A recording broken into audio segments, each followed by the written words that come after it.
ከፈለክ ሄርሜላንም ህይወት ማስተካከል ከፈለክ ሩታ ጋር ያለህን ነገር ወይ አብረህ ታርቀህ መኖር አለብህ ወይ መለያየት ካለብህ። ያው ሄርሜላ ያው በጣም ስለተናደደችበት ብሩኬን ሁሌ ባጣ ቆይ መሆን አልችልም፣ ሁሌ ለማኝ መሆን አልችልም ብላ እንግዲህ ዛሬ በጣም ሐረካት አድርጋበታለች። ቤተሰብ እኔም ብሆን አዎ ያው ሴት መሆን አለብሽ፣ እውነት ነው። ከዚህ በኋላ አብርሃም እንዳይደግመው ለምን በሄደ ቁጥር እሷን እያስቀየመ በሄደ ቁጥር እሷን እያስለቀሰ ስለሆነ ምንድነው ያለችው ሄርሜላ? እሱ ህይወቱን መሰብሰብ አልቻለም፣ አብርሽ ህይወቱን መሰብሰብ አልቻለም። ገብቷችኋል? ቆይ ለማንኛውም ይሄን ቪዲዮ በደንብ አድርጋችሁ ላይክ፣ ሼር፣ ሰብስክራይብ አድርጉ። በደንብ አድርጋችሁ ላይክ አድርጉ። ላይካችሁ አይለይም ቤተሰብ። ሁሉንም አዲስ ነገርም የነበረው ሁሉ ነገር እነግራችኋለሁ። አስቴት ሐሳባችሁንም እናንተ ጻፉ ቤተሰብ። እንግዲህ እውነቷን ነው እኔ የምናገረው፣ ይሄ እውነት ነው።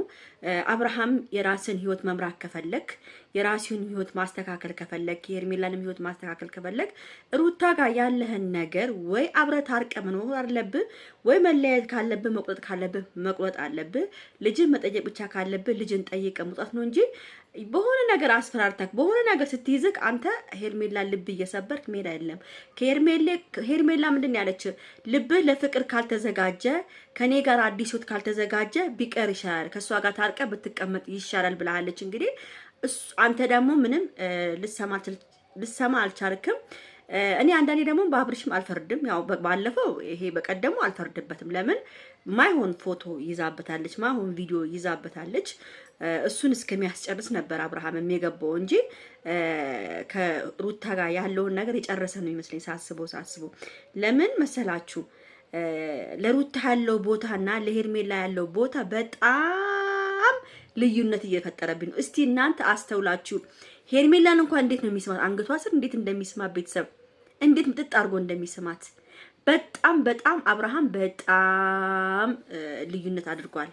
እውነቴን ነው። ድሮ ሩታን በጣም ይወዳት ነበር፣ ግን አሁን ለሄርሜላ ነው ፍቅሩ ሁሉ ለሄርሜላ ነው ያለው። አሁን ሄርሜ ምንድነው መሰለሽ፣ አሁን አብርሽን መረዳት አለብሽ። ብዙ ችግር ያሳለፈ ልጅ ነው። አዎ ልብሽን ሁሌ እንደሰበረው ነው እናውቃለን። ባጣ ቆይ ብለንሻል፣ ለማኝ ብለንሻል። እሱ ደርሶ ሲመለስ እሺ የምትቀበይሽ ሙልጭ አድርገን ሰድበንሻል። አዎ ልክ ነሽ፣ ግን አሁን በቃ እኔ ምንም አልልሽም፣ ተቀበዩ። አሁን መቀበል አለብሽ። ለምን ታውቂያለሽ? ለሩታ ብዙ እድል ሰተናታል፣ ብዙ እድል በቃ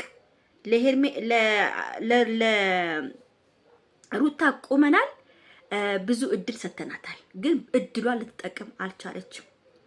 ባሏን ልትቀበለው አልቻለችም። እሷ ድሩይነትና ዘላልነትን ነው ያማራት።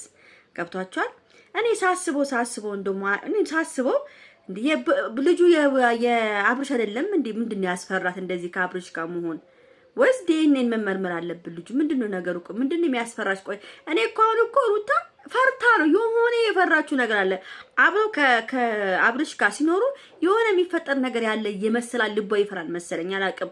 የሚያንቀጠቅጣት ነገር አለ። በቃ ለምን ከሱ ጋር አለመኖር የሆነ ያገዳት ነገር አለ ቤተሰብ እንጂ የፈለገ ነገር ይምጣ ቤተሰብ የፈለገ ነገር ቢፈጠር አንድ ሴት ባሏ መጥቶ እንታረቅ አብረን እንኑር በቃ ከዚህ በኋላ ምናምን ብላ ትታረቃለች።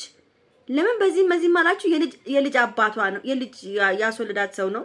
ልጅ አላችሁ በመሃል ቢታረቁ ምንም ማለት አይደለም። ግን እሷ በጣም ከባድ ችግር አለባት፣ በውስጧ የያዘችው ችግር አለ። ገብቷቸው በቃ ያለፈው ታሪክ ነው። ከሄርሜላ ጋር ራሱ እሳት እየነደደ ነው። እዚህ ጋር ቀለችው ከሰለ እያቀጣጠልኩ ነው። ምን አባቱ እና ቤት ይቅርታ እና ውዶች ሐሳቤን ሰርቆኝ ነው። እዚህ ጋር ኤሌክትሪክ ስላለ ሐሳቤን ሰረቀኝ። ኤሌክትሪኳ ደግሞ ብትይዘኝ እናትዬ እዚህ ስለ አብሮች ስለ ሩታ እያልኩኝ እንዳያረገኝ እና ውዶቼ እኔ ብቻ በጣም ማርያም በጣም ነው ያዘንኩት። ሩታ እንደዚህ መሆኗ በጣም ያሳዝናል። ወሮ በላ ሆነች፣ ቂጧ አበጠ፣ ሆዷ አበጠ። በቃ ምንም ሰው ምሰማለች።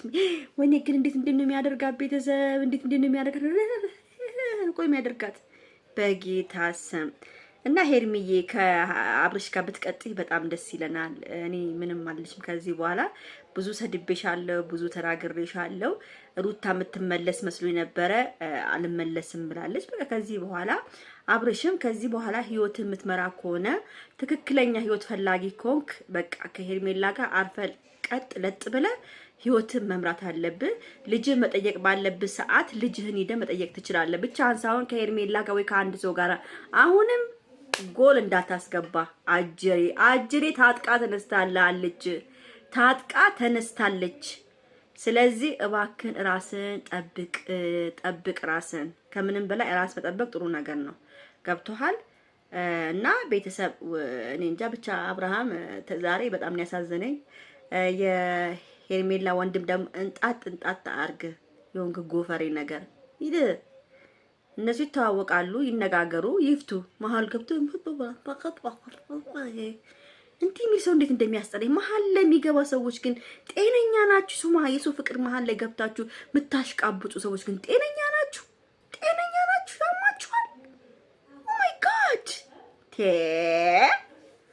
ጂሰስ። ለማንኛውም ቤተሰብ ይሄን ቪዲዮ ላይክ፣ ሼር፣ ሰብስክራይብ አድርጉ። ቻው ቻው።